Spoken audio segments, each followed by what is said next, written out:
Pada video kali ini, kita akan membahas beberapa kejadian menarik yang terjadi pada chapter 1090.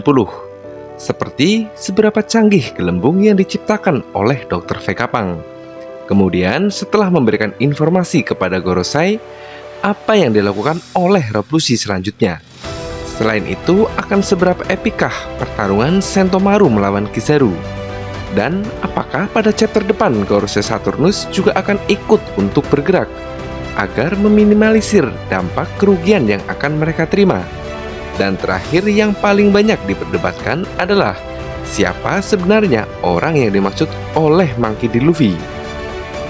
Sebelum masuk ke pembahasan, jangan lupa bagi teman-teman untuk subscribe, like, dan komen sebagai dukungan untuk channel ini. Tidak lupa berikan saran dan kritik yang membangun di kolom komentar. Arigato. Oke, langsung saja kita masuk pada pembahasannya.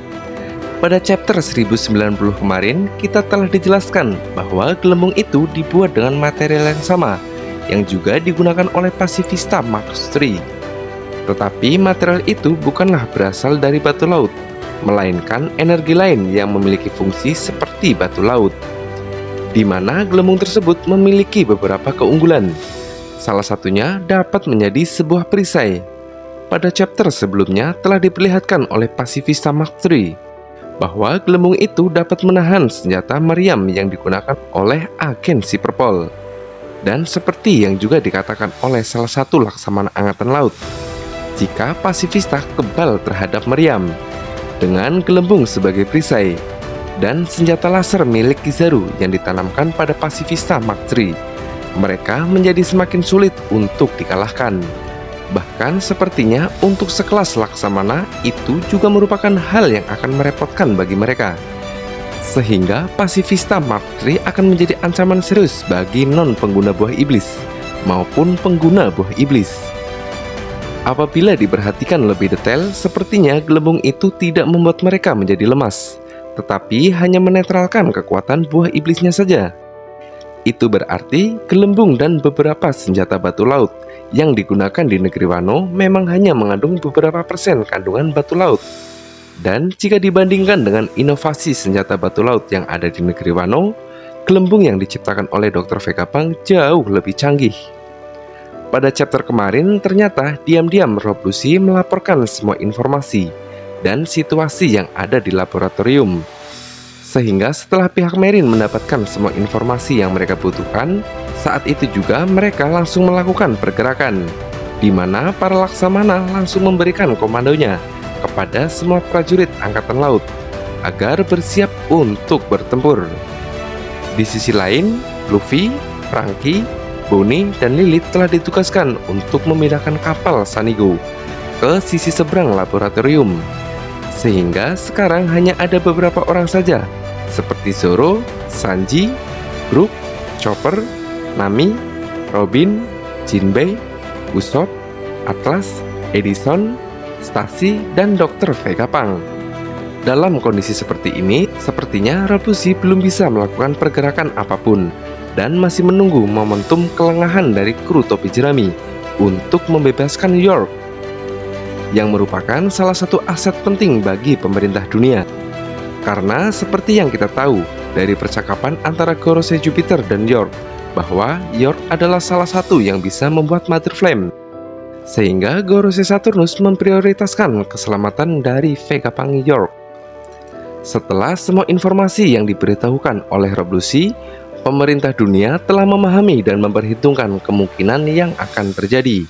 Sehingga saat itu juga mereka langsung bergerak melakukan serangan. Dan tanpa berpikir panjang, Admiral Kizaru langsung masuk ke Pulau Egghead dengan tekniknya yaitu Yata no Kagami untuk menghadapi sahabatnya yaitu Sentomaru. Meskipun pada chapter kemarin kita diperlihatkan Sentomaru dapat menahan tendangan super cepat dari Admiral Kizaru, tetapi tampaknya pertarungan mereka tidak akan menjadi pertarungan yang sengit. Dilihat dari kedudukan Kizaru ditambah dengan buah iblis Pika-Pika Nominya, Kizaru tidak membutuhkan waktu yang lama untuk bisa mengalahkan Sentomaru. Sehingga kemungkinan Kizaru akan langsung menuju ke laboratorium. Nah, sepertinya kedatangan dari Kizaru inilah yang akan menjadi momentum bagi Ropuzi untuk menyelamatkan York. Dan orang yang pantas untuk melawan seorang admiral adalah Zoro. Atau mungkin dia akan ditemani oleh Sanji. Jadi untuk pertempuran Luffy melawan Kizaru, sepertinya memang belum waktunya. Untuk bisa bertarung melawan Luffy, Kizaru harus mengalahkan sayap dari sang Raja Bajak Laut terlebih dahulu. Sehingga pertempuran yang epik justru akan terjadi ketika Zoro dan Sanji bertarung melawan Kizaru. Melihat kemampuan mereka berdua, yaitu Sanji dan Zoro, mereka sudah jauh lebih kuat jika dibandingkan pada saat mereka pertama kali bertemu. Ini bisa menjadi momentum balas dendam yang begitu epik. Melihat situasi yang terjadi, sepertinya untuk chapter minggu depan, Gorosei Saturnus masih terlalu cepat untuk menunjukkan taringnya. Saat ini dia cukup duduk manis sambil memantau situasi. Dan yang perlu dilakukan adalah cukup mengambil alih perintah para Seraphim. Karena otoritas tertinggi untuk mengendalikan Seraphim berada di tangan Gorosei.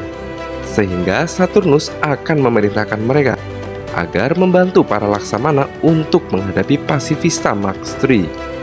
Agar dampak kerusakan yang diterima oleh Angkatan Laut dapat diminimalisir. Karena sebelumnya Sentomaru sudah memberikan perintah kepada seluruh Pasifista Mark III untuk menghancurkan semua musuh yang ada. Dan masuk di pembahasan terakhir, siapa sebenarnya orang yang dirasakan kehadirannya oleh Luffy melalui Kenbunsoku hakinya. Jika diperhatikan, haki Luffy ini mirip seperti apa yang dilakukan oleh God Enel pada saat di Pulau Skypiea. God Enel bahkan bisa mengetahui setiap orang yang ada di pulau tersebut hanya dengan menggunakan Kenbunsoku hakinya.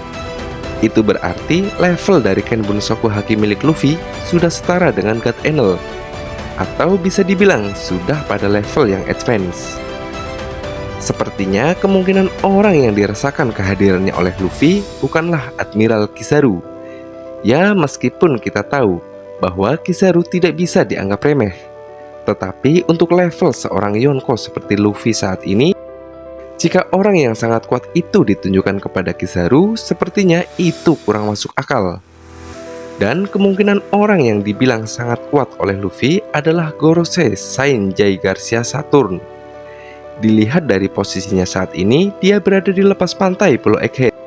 Kemungkinan itu masih bisa dijangkau oleh Kenbunsoku haki milik Luffy. Atau juga ada kemungkinan orang itu adalah sang Yonko Kurohige.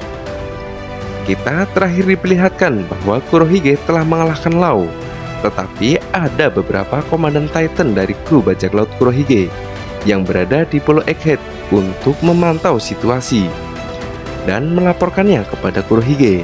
Sehingga ada kemungkinan Kurohige telah menuju Pulau Egghead untuk mengambil keuntungan sama seperti yang terjadi pada perang besar Marineford.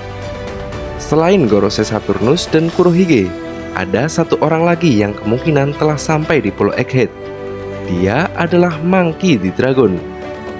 Setelah sebelumnya dia membaca surat kabar dari Morgan dan mengetahui bahwa kru bajak laut Tobi Jerami dan Nico Robin berada di Pulau Egghead, ada kemungkinan pemimpin pasukan revolusi bergerak menuju pulau tersebut untuk menyelamatkan Nico Robin, atau paling tidak untuk membantu kru Tobi Jerami melarikan diri dari pulau tersebut. Karena bagi Monkey D. Dragon, orang yang paling penting justru Nico Robin dan bukanlah anaknya sendiri, yaitu Monkey D. Luffy. Oke, mungkin itu aja pembahasan beberapa momen menarik dan sedikit prediksi untuk chapter 1091.